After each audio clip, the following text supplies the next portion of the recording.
자, 이어서는 시장의 오늘 판을 읽어보는 시간. 오늘은요, 특정 섹터를 특히나 지지부진한 섹터를 과연 우리가 어떻게 바라봐야 할지 이분 모시고 이야기 나눠보겠습니다. 현대차증권 김현용 연구원 함께합니다. 어서 오세요. 네, 안녕하십니까. 네, 반갑습니다. 네.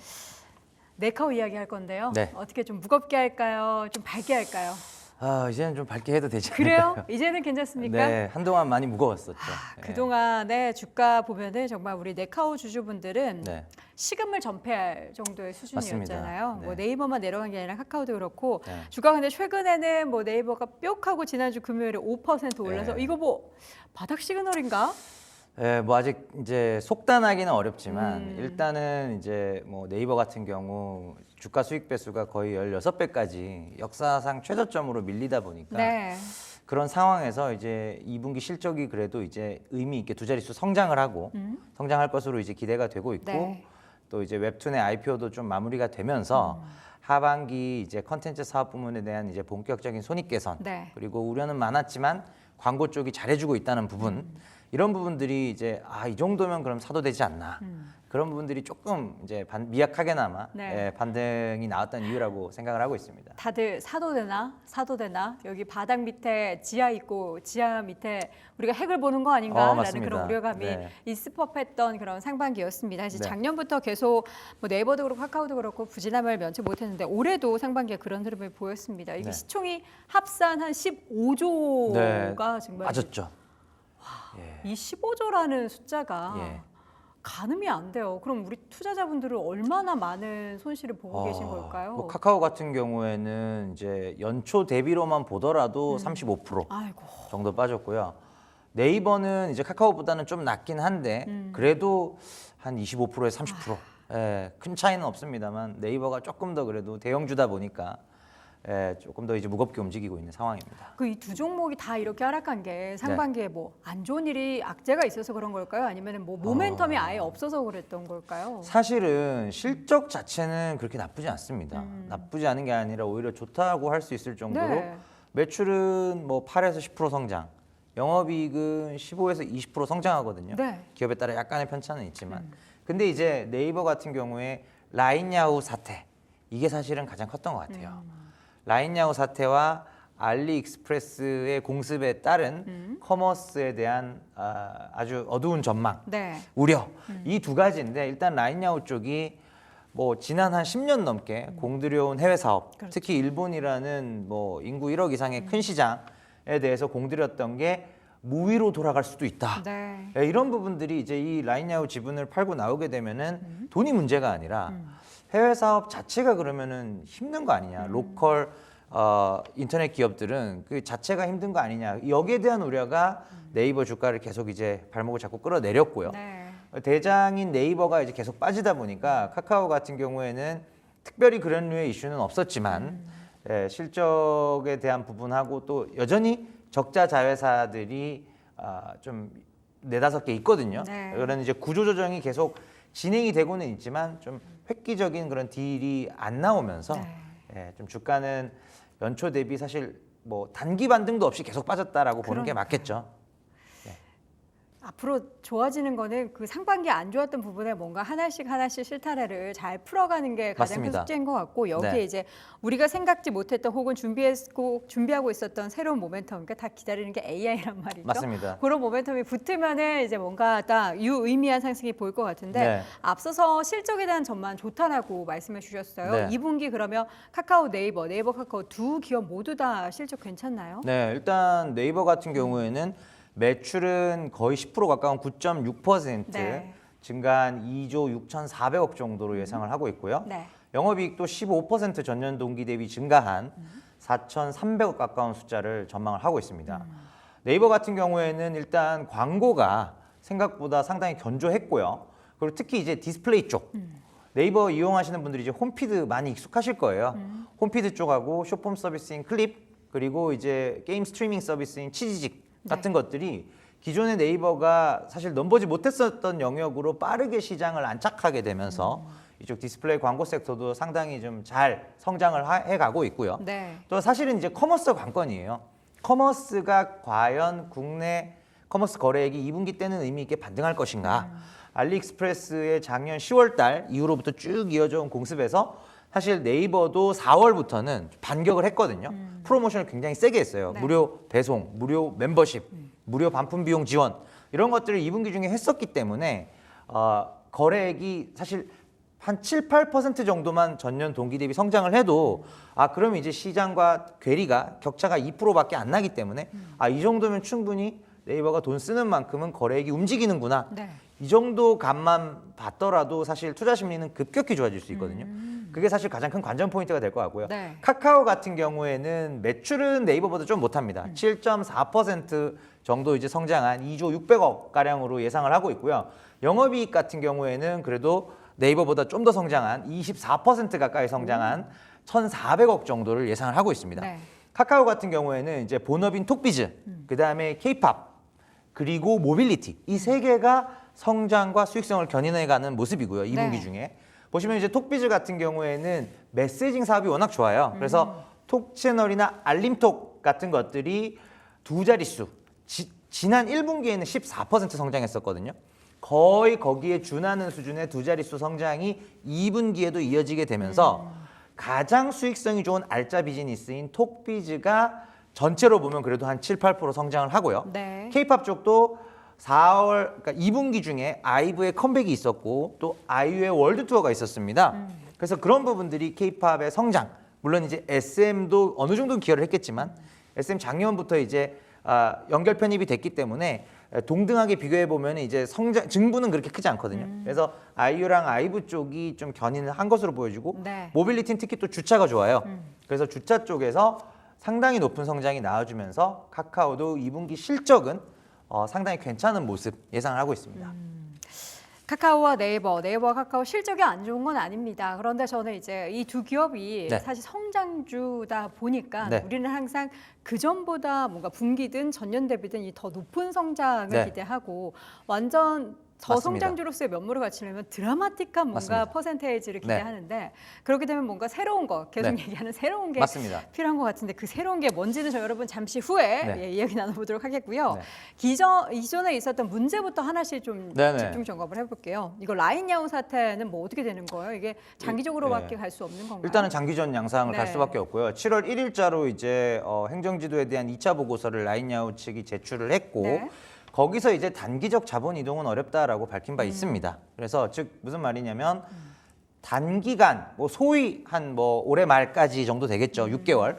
단기간에는 네이버가 보유하고 있는 이 라인야후 지분 A홀딩스 지분이죠. A홀딩스 지분을 매각하기는 상당히 어렵다. 즉 매각될 일이 없다. 네. 이렇게 보시면 되겠고 큰 틀에서 라인야후가 일본 쪽 사업에 있어서는 네이버와의 협업 관계를 빠르게 종료하고 있지만 동남아 비즈니스 대만, 태국, 인도네시아를 중심으로 하는 라인야후의 동남아 비즈니스와 관련해서는 네이버와 협업 관계를 지속하겠다라고 했습니다. 네. 그래서 이런 부분들로 이제 미뤄봤을 때 결국은 지분을 일부 또는 전부 매각하는 이 이슈는 장기적으로는 불확실성을 내포하고 있어서 부정적이지만 네네.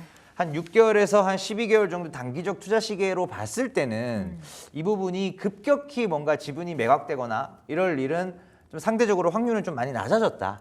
그렇게 보고 있어서 일단은 이제 최악의 구간은 지난 것으로 보고 있고요. 네. 이게 장기적으로 결국은 지분의 매각이 동반된다고 했을 때는 반드시 하나 체크해야 될 부분은 일본 사업을 다 잃는 한이 있더라도 반드시 동남아 비즈니스는 지키겠다. 네이버가 가져와야 된다는 거죠.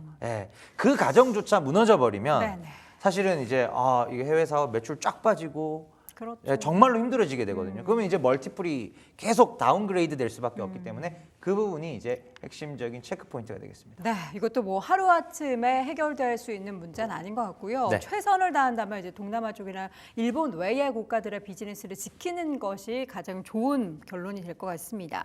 네이버 웹툰의 나스닥 상장 지금 어떤지 모르겠어요. 첫날은 네. 어쨌든 좋았고 조금 올랐죠. 네. 네이버의 주가에도 뭐 영향을 뭐 조금이나마 미치는 것 같긴 했는데 네. 이거 상장에 대한 어떤 긍정적인 영향 하반기에 좀 기대할 수 있을까요? 일단은 상장이라는 이벤트 자체로서 네이버 주가에 좋거나 나쁘거나 하는 부분은 거의 없습니다. 왜냐하면 이제 이게 시가총액 규모 자체가 네. 한화로 이제 한 4조에서 5조 원 정도 규모에 대해서 네이버가 약 70% 가까운 지분율을 보유하고 있는 거거든요.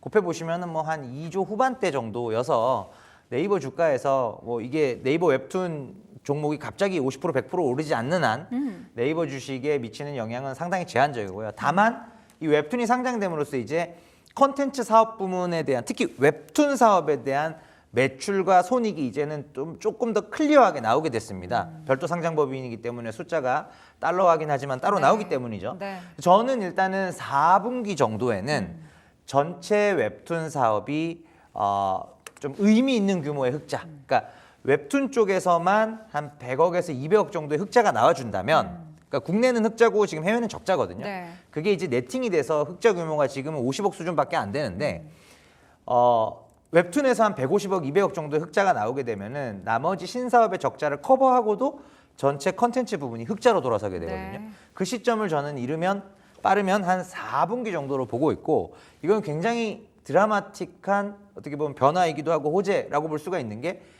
불과 22년도 한 1년 반 전만 하더라도 분기에 1,100억 원 적자를 냈던 게 컨텐츠 사업 부문입니다. 그랬던 컨텐츠 사업 부문이 가장 최근 1분기에는 분기 100억 밑으로 떨어졌고요. 네. 97억 손실. 이게 이제 4분기 정도에는 아예 0 위로 올라간다라고 저는 보고 있거든요. 그래서 그런 부분들이 이제 오히려 네이버 주가를 훨씬 더 좀 드라마틱하게 우상향으로 이끌지 않을까 생각하고 있습니다. 네, 카카오 보도록 하겠습니다. 임원들이 자사주를 수억 원어치로 내다 팔았다고요? 이건 뭐 도망가는 거예요? 일단은 사실 이제 뭐 네이버도 카카오도 좀 이제 보유하고 있던 네. 자사주를 좀 매도를 하기도 했고요. 네. 사실 이 매도는 뭐 워낙 개인적인 행위이기 때문에 이 부분에 대한 함의를 우리가 이끌어내기 굉장히 어렵습니다. 다만 주가에 대한 아웃룩이 이제 최소한 단기적으로는 강하게 반등하기 어렵다라고 봤기 때문에 일단은 현 시점에서 매도를 한 게 아닌가라고 생각이 들고요. 실제로 이제 네이버 카카오를 지금 싸다. 지금 뭐 분할 매수 시점이다. 거기에 대해서는 저도 동의를 하지만 네. 샀을 때 좀 기다릴 수 있는 투자자라면은 오케이지만 기다림의 그 기간. 뭐 저는 일단 최소한 6개월을 6개월? 봅니다. 아. 보통은 저희가 6개월 목표 주가로 항상 말씀을 드리기 때문에 6개월 안에 반드시 나는 반등이 의미 있게 나와야만 한다. 그렇다고 한다면은 네카오보다는 조금 더 가벼운 종목으로 네. 가시는 게 맞지 않을까 생각을 하고 있고요. 그래서 단기전보다는 조금 긴 호흡으로 지금 봐야 되는 상황이고요. 네. 아까 잠깐 이제 말씀을 주셨던 그런 신사업들, 네. 새로운 것들 이런 것과 관련해서도 사실 연내에 뭔가 갑자기 짠 하고 나올 만한 건 없거든요. 계속 준비했잖아요. 네. 그래서 여쭤보고 싶었던 부분이 그거예요. 네. AI 관련해서 네. 네카오의 지금 수준은 과연 어느 단계인지 일단- 뭐 네이버 내놓는 것 같긴 한데. 그렇죠. 네이버 같은 경우가 일단은 자체적인 이제 거대 언어 모델 네. LLM이 있고 하이퍼클로바 X가 있는 상태에서 이제 PC 쪽에는 이미 작년부터 적용을 했어요. 네. 그래서 네이버는 분명히 뚜벅뚜벅 갈 길 가고 있습니다. 뚜벅뚜벅 가면 안 되는데 그렇죠. 달려가야 되는데. 근데 이제 모바일 쪽은 워낙 적용 범위도 크고 네. 비용을 상쇄할 만한 어떤 수익화 모델이 꼭 아니더라도 내부적인 비용 감축이 이 모바일을 AI 전환하는 데 있어서 들어가는 비용과 어느 정도는 이제 상충이 돼야 그렇죠. 그래야 사실 적용하거든요. 그 적용 시점을 네이버에서는 일단은 연내에는 무조건 모바일로 우리가 네이버를 이제는 AI 검색을 활용할 수 있다. 이게 이제 네이버 연내 목표고요. 네. 카카오 같은 경우는 일단 출발은 많이 늦었죠. 출발점 자체는 많이 늦었던 상태지만 처음에 뭔가 내놨다가 갑자기 서비스를 중단했어요. 맞습니다. 하루 네. 만에 이제 서비스를 중단했던 네. 게 DDMM이라는 서비스가 네. 있었고요. 그러니까 카카오는 이제 자체적인 LLM에 대한 준비가 네이버 대비로는 최소한 2, 3년은 더디 출발을 했어요. 네. 그렇기 때문에 이제 출발점이 늦은 거는 인정을 했고, 그럼 카카오도 지금 입장에서 본다면은 코 GPT나 자체적으로 개발한 경량화 모델이나 LLM들이나 아니면 필요하다면 우리는 외부 수급도 얼마든지 열려 있다라는 기조예요. 네. 그런 상태에서 카카오가 추구하는 바는 뭐냐면 우리는 B2C로 우리가 잘 아는 B2C로 AI 서비스를 제대로 된 걸 하나 히트시키겠다는 거예요. 예를 들면 현재 AI 서비스를 표방하면서 나와 있는 B2C 플랫폼은 SK텔레콤의 에이닥 같은 게 가장 대표적인 서비스입니다. 네. 이런 것들을 좀 더 고도화된 형태로 내서 향후에 수익화까지 할 수 있다면 우리가 잘 아는 B2C를 하겠다. 이게 카카오의 AI에 대한 전략이고 이 B2C 서비스 연내낸다라는 네. 게 또 카카오의 목표이기도 합니다. 투자 의견은 일단 지금 시점에서 6개월 이상의 장기적인 끌고 갈 수 있는 네. 인내심이 있다면 가능하고 우리가 생각하는 앞으로의 뭔가 성장 모멘텀이 있기는 한데 이게 확실하게 좋다라고 확신할 수는 없는 지금 단계인 거잖아요. 지금. 그렇죠. AI 같은 경우에는 그렇게 볼 수가 있겠고요. 예. 또 다른 게 뭐 있나요?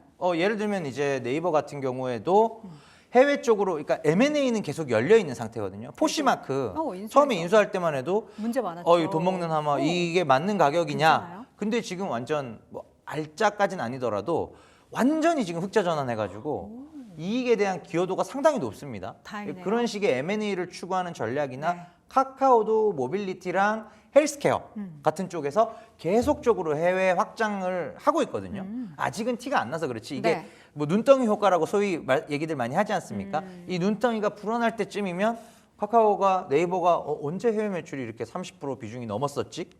그때쯤 되면은 이제 한번 주가가 한 번 더 점프업을 할 수 있을 걸로 생각을 하고 있습니다. 네, 수급으로 봤을 때는 아직은 외국인과 기관이 그렇게 열심히 사고 있지는 않습니다. 네. 네이버도 그렇고 지금 카카오 같은 경우에는 오히려 외국인의 매도가 지금 주야장터 있는 가운데 최근에 4거래일째 연속 상승을 하고는 있는데요. 네. 어쨌든 지금 시점에서는 관심을 충분히 가져볼 법한데 네. 우리가 계속 말씀드리지만 인내심 네네. 갖고 지켜보자. 우리 또 연구원님께서 계속 관련한 기업들 커버하시니까 네네. 중간중간에 정말 뭔가 큰 변화가 있으면 꼭 써주십시오. 알겠습니다. 그럼 제가 꼭 인터뷰를 네. 요청드리도록 알겠습니다. 하겠습니다. 네, 그렇게 자, 하겠습니다. 상반기 그리고 작년부터 계속해서 부진함을 면치 못했던 네이버와 카카오 과연 하반기에는 벼틀 수 있을지 관련한 포인트들 짚어봤습니다. 현대차증권 김현용 연구원 함께했습니다. 고맙습니다. 감사합니다.